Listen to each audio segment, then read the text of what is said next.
Y aquí estamos con don Francisco Álvarez Aquino. Licenciado, desde la época de estudiante, usted, de ya yo, muy madura, hablar del debido proceso, recuerdo a Juan Manuel Pellerano, era como el ideal de la comunidad jurídica, el ideal del abogado en ejercicio, de los profesores, de los miembros del Poder Judicial, del Ministerio Público. Empezamos a teorizar, se logró aquel código que fue muy bienvenido. Sin embargo, yo noto, y lo conversaba fuera del aire con usted, que ya la evaluación del deber ser no existe en el día a día. Ustedes, los abogados, por prudencia, porque no se van a poder poner a hablar de todo el sistema porque tienen intereses, pero en ocasiones cuando les corresponde representar a algún cliente y el cliente sufre los embates de lo que está ocurriendo afuera, entonces sí hablan. Yo siento, y lo comentaba en días pasados con el director de Finjus, que solo Finjus está teorizando lo jurídico, después es un día a día no agradable. ¿Cuál es el estatuto del debido proceso penal en la República Dominicana ahora mismo, Francisco Álvarez Aquino? ¿Y qué está pasando con esos imputados de los casos más importantes que recuerda la contemporaneidad? Que lo que tenemos que decir siempre cuando nos referimos a ellos, que los condenen, que son malos todos, que son unos ladrones, pero no hay sentencia. Mientras tanto están privados de su libertad.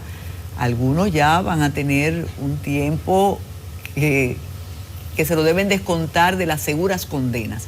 ¿Cuál es la evaluación de un abogado con la experiencia que usted tiene de esta situación? Puede resultar chocante, pero yo quería iniciar con dos reflexiones muy particulares para comprender realmente lo que es el debido proceso y por qué no va a aplicar. En primer lugar, y perdóname que te tome este pequeño tiempo, se cuenta que una persona bajó con su compañera de un hotel y cuando se iba encontró un bolso lleno de dinero y él fue y lo devolvió. Fue y le entregó a la administración. Cuando se iba, el administrador, viendo que era un gesto de honradez, lo buscó y le pidió que se tomara una foto como una manera de poder aupar a los demás empleados a modo de ejemplo. Y él dijo que no. Y siguió insistiendo, él dijo que no. Hasta que en un momento el señor que hizo ese gesto se le acerca al administrador y le dice, mira, es que no puedo, ¿por qué? Porque la mujer con que ando no es mi esposa. El señor fue honrado en cuanto al dinero, pero no era íntegro. No es necesario tomar dinero o no tomar dinero para poder ser íntegro. La integridad incluye cosas mucho más sustanciales y mucho más allá. No se robó el dinero, sin embargo la integridad no era su fuerte. Y quedó en evidencia cuando él tiene que decirle por qué no puede salir. En segundo lugar, a propósito, otra reflexión distinta, pero que va concatenada. Domingo de Ramos acaba de pasar y yo pensaba, ¿qué tanto hay que celebrar cuando las personas que aquel domingo recibieron la entrada de Cristo a Jerusalén con ramos y batían palmas y tiraban sus mantos, para luego 5 días después pedir crucifícale, y además suelten a Barrabás? Esas personas que ese domingo de Ramos estaban celebrando la entrada, estaban desafiando la autoridad de ese entonces, que era la autoridad religiosa, que lo mandaba a callar. Y ellos decían, no, creemos, este es el individuo, es la verdad. Y parecían comprometidos con un criterio que era la prédica de Cristo. Pero un domingo, el jueves, por circunstancias que yo no comprendo, ese mismo grupo de personas estaban pidiendo que lo crucificaran. Y a propósito, que liberaran a Barrabás. Estaban a una con la autoridad que en aquel momento ellos enfrentaban para dar la bienvenida a Cristo. ¿Qué significa eso? Que para que haya un debido proceso se necesitan las debidas personas, y se necesita la debida conciencia, y se necesita el debido entendimiento. El debido proceso, en primer lugar, lamentablemente es tema de conversación cuando existen imputados de cierta importancia. Y yo como abogado tengo que hacer un mea culpa diciendo que quizás yo no abordo ese tema cuando quizá me toca un imputado que uno pudiera llamar, y ojalá y no suene peyorativo, de menor importancia, que no lo es, porque todos somos iguales de importantes. Ahora, se torna en este momento porque literalmente se enfrentan dos fuerzas. Se enfrenta la fuerza que constituye en principio la legalidad, la que representa la verdad, la fuerza impoluta, la fuerza que no se cogió el dinero, pero no se tomó la foto, en donde yo puedo decir, nunca van a tomar un dinero, eso yo lo creo, pero la integridad como esa virtud absoluta no existe, y al igual, dentro del grupo de las personas que celebraban que no hayan tomado el dinero y que no se tomó la foto, estaban los que le dieron la bienvenida a Cristo para luego pedir, crucifícale y saca a Barrabás. Entonces, el debido proceso nunca va a ser sostenido en virtud de nuestros héroes morales, ni en virtud de nuestros héroes procuradores, ni representantes de la justicia, porque ninguno de ellos tiene en su agenda real respetar el proceso que se nos debe.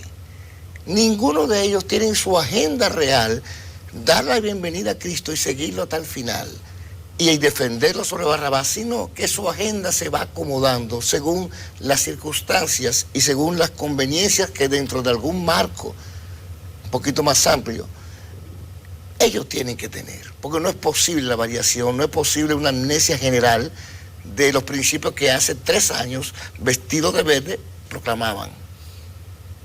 De un momento la marcha verde se convirtió en una mancha verde, se olvidó todo. El debido proceso, para poder comprenderlo, uno lo primero que debe asumir es que no es un principio como cualquier otro, que surge a propósito de una reflexión filosófica, que surge porque, mira, es algo justo, debe ser así porque conviene. No, es una consecuencia de una constitución cuyo articulado es progresivo, va dinámicamente avanzando para llevarnos a un lugar en donde el debido proceso constituye parte de la garantía de lo que su voluntad, la de constituyente, se expresa y pide que se respete. A modo de síntesis, nuestra Constitución, vale la pena resaltar, dice en su artículo 5 que su fundamento y el del Estado es la protección de la dignidad humana. Es decir, no importa que sea asesino, que sea ladrón, que sea corrupto, o que sea mi adversario político. Ni que haya que ser condenado.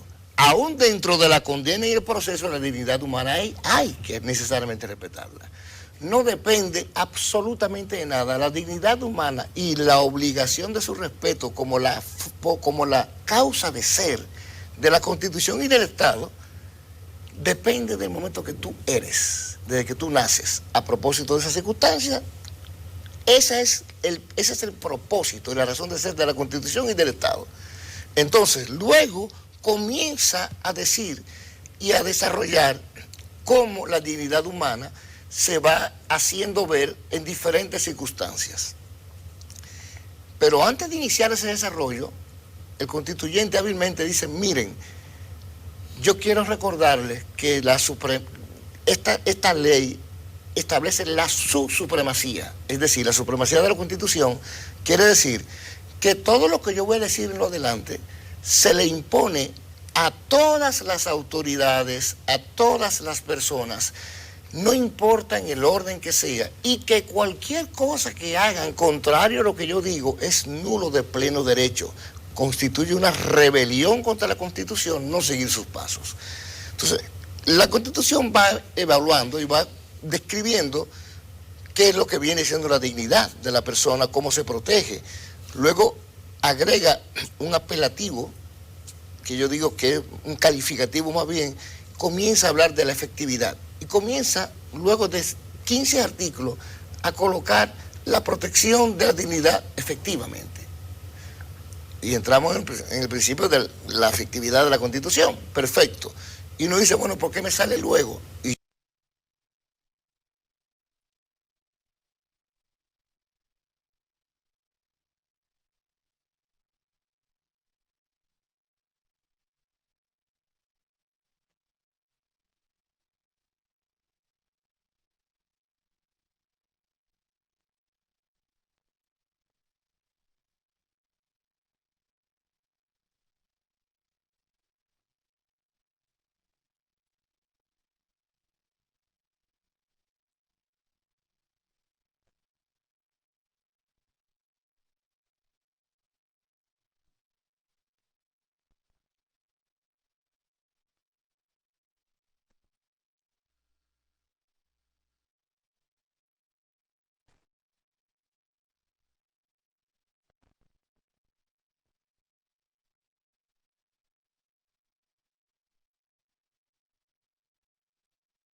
que algún o quien fuere viole la Constitución. Pero yo necesito, gobernado, a ti ciudadano, reforzar mejor tu postura, y por eso creo las garantías. ¿Quién tiene que garantizar eso, presidente? Ahí vamos.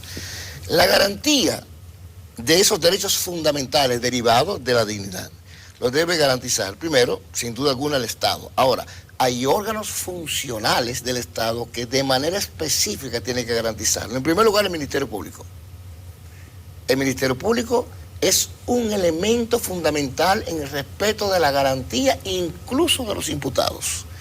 Estamos hablando ahora... ¿Y puede investigar el Ministerio Público preservando todo eso que usted ha expuesto? Claro, no que puede, es que tiene. ¿Y debe? Debe, por una razón muy simple. Si no dice la Constitución que todo eso es nulo, debe. Y déjame decirte, es perfectamente posible, si las pasiones o si la agenda nuestra incluye verdaderamente cumplir el proceso que se nos debe. De hecho, se llama debido proceso porque una vez establece la garantía, dicen, vamos a tener la tutela judicial de que se cumplan. Y esa tutela judicial, Ministerio Público, fulano de tal, y a las autoridades deudoras del cumplimiento de esos preceptos, deudoras. Ahí viene el proceso que nos es debido. Hay un elemento, licenciado, que quizás usted está olvidando o excluyendo de su análisis, que son las demandas populares. Todo aquel movimiento, usted mencionó un poquito lo de la Marcha Verde, pero hay una sociedad que demanda el fin de la impunidad y ha escogido a los que tienen que ser protagonistas de ese fin de la impunidad, que están privados de su libertad ahora mismo. ¿Usted cree posible que la investigación que ha hecho el Ministerio Público con denuedo, con un trabajo extraordinario, exhaustivo, podía satisfacer a la población con todos esos acusados o imputados, hay algunos que todavía no se le ha presentado acusación, fuera de la prisión, fuera de la cárcel? ¿Resistiría la sociedad eso sin entender el alcance de lo que es una investigación y de lo que son las garantías que usted ha expuesto? Bueno, en primer lugar, yo no creo que fue la población la que escogió los culpables preferidos. Yo creo que la población ciertamente tenía unas ansias, como en otras ocasiones la ha tenido, de que los actos de corrupción, como deben ser, sean conocidos, investigados y eventualmente juzgados y condenados si fuera meritorio el proceso. Pero la elección de los culpables viene más de las élites que gobiernan fuera del poder oficial. Le hace ciertos medios de prensa con una reputación bien ganada, ciertas instituciones con una reputación ganada, claro, todos entraron en una amnesia procesal de un momento y cambiaron para Barrabás. Se olvidó todo. Y esas personas son literalmente las que en comunión plena con el Ministerio Público, que es de donde se filtran las informaciones, algo totalmente ilegal y que hace justiciable lo que reciben esas filtraciones. Bien, esas personas en comunión deciden a quiénes van a perseguir. Uno, eso es grave lo que usted está diciendo. Pero gravísimo. ¿A quiénes van a perseguir? Y dos, la manera en que lo van a crucificar, violentando todos los principios, toda la presunción de inocencia y la obligación de nunca presentarlo como culpable frente a la prensa, hasta tanto no existe una sentencia condenatoria. De hecho, otro texto habla, nunca lo presentes de una manera tal que su dignidad se vea afectada. Y lo que hemos visto, que a propósito, la magistrada Miriam Germán, que no es la procuradora Miriam Germán, en la decisión aquella de 2017 que criticó Jean Alain Rodríguez, establecía claramente que qué oportunidad había perdido él en ese proceso para detener el avance de la prensa y cómo se manejaba esa situación. Y decía, tengo constancia de que ustedes le daban los videos a las personas sobre los apresamientos. En la actualidad, eso es un juego de kindergarten, de niños. En la actualidad. Decía hace un tiempo que hasta hace 2 meses y pico habíamos contabilizado 111 veces en que el Ministerio Público había atropellado esta garantía y este principio jurídico que a propósito había sido promocionado con presteza por la entonces magistrada de la Suprema Corte, Miriam Germán. Entonces... Pero ¿y por qué no reacciona la sociedad y esos grupos tan cuidadosos del buen comportamiento de las autoridades? Es que nos quedamos sin censores ya. ¿Me explico? Sin árbitros más bien. Sin árbitros. Yo siempre llamaba censores morales bajo el contexto de que, bueno, advertían sobre cosas que estaban bien, que estaban mal. Tengo que decir que a muchos de ellos los considero serios. Tengo que considerarlo con un problema mental muy serio o algún problema de conciencia que tienen que estar enfrentando, porque conocen a la perfección que lo que está pasando es todo lo ilegal posible y es todo lo que se necesita para que un proceso judicial con un juez que tenga pantalones se destruya. Es decir, no hay un solo proceso de lo que se han iniciado que merece siquiera pasar el sedazo de la audiencia preliminar, ni uno solo. Todos están contaminados por todas las violaciones, no se le ha quedado una de los derechos fundamentales y de las normas que rigen el debido proceso. El debido proceso seguirá siendo una deuda. Influye en peligrosidad en cada una de esas personas, porque recuerde que uno de los argumentos es que esas personas se pueden escapar, pueden distraer las pruebas, pueden combinar a testigos, pueden hacer horrores fuera de la privación de la libertad, fuera de la prisión. ¿Usted no está de acuerdo con eso? Es el interés por el buen proceso que tienen las autoridades encerrando a esas personas. En primer lugar, la autoridad en ningún momento, en ninguno de los procesos ha dicho cuál es el peligro real, cuáles son las influencias que tiene y cómo la ejercita. Han intimidado a más de 100 personas, nunca han dicho un nombre, han sido alocuciones vacías totalmente, porque les basta para decir eso. Ahora, Miriam Germán te va a contestar esa pregunta en la decisión del 2017. Dice, en un momento,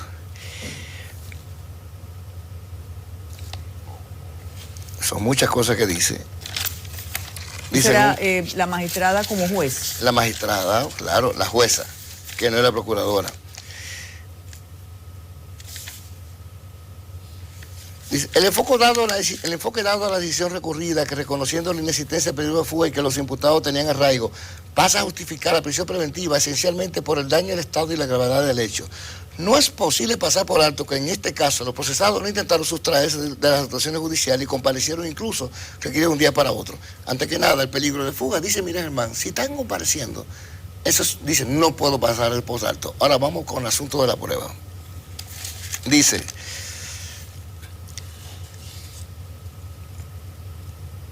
ok, la sustentante de este voto, en primer lugar, no deja de reconocer la gravedad del hecho. Claro, si estamos hablando del caso de Brecht, la gravedad del hecho no puede dejarse de conocer.